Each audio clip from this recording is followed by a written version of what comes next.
الجلسة الخاصة بانتخاب السيد رئيس المجلس والنواب ديالو والكاتب ديال المجلس والنائب ديالو. أولا في البداية تنشكر جميع الحضور ديالو نظرا لأن الجلسة درناها مفتوحة طبقا للقانون. إذا مشات الجلسة في إطار النظام في إطار الاحترام التام الدورة ديال المجلس ما ينص عليه القانون غنخليوها مفتوحة. إذا كان أي إخلال بالسير ديال العمل ديال الجلسة غنعلنوا عليها غير مفتوحة. إذا هذا طلب للجميع نكونوا كنا مسؤولين نساهموا بشكل أو بآخر في العمل ديالنا في السير ديال هذه الجلسة وتطبيقا لمقتضيات المادة 12 من القانون 103 يتبين بأن السي ميمون النملي المزداد بتاريخ 27/12/1938 كعضو أكبر سنا هو اللي كيترأس الجلسة وهو رئيس الجلسة.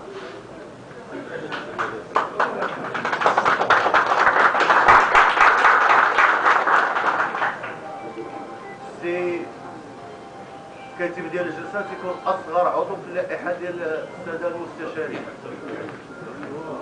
أصغر عضو هو السي محمد الدرقاوي 2/3/1985.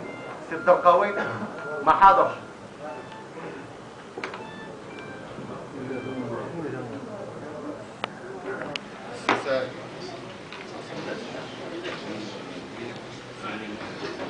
السي محمد العنوري 21/4/1984 يعين ككاتب ديال الجلسة. انتخاب رئيس المجلس العملية كتتم عن طريق الاقتراع العلني برفع اليد، وكاين واحد الورقة ديال التصويت اللي غتوزع على السادة الأعضاء كلهم خاصة بكل عضو ديال المجلس البلدي.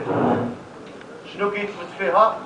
ما صرح به علانية ورقة تسمى من الناحية القانونية ورقة إثبات التصويت العلني.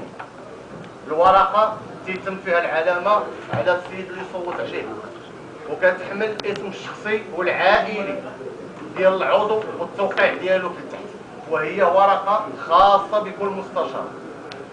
قبل ما نبداو العملية الله يجازيكم بخير، اللي عنده بالنسبة للسادة المستشارين اللي عنده غموض أو أي حاجة احنا راه بالإشارة. صافي نبداو نتوكلوا على الله. غادي نبدا في الجلسة الرئيس والنواب.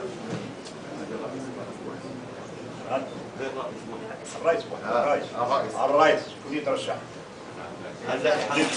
تقديم الترشيحات. لا الصورة عندك طيبي محمد وعندك عمار عمرو أزهر هما المرشح.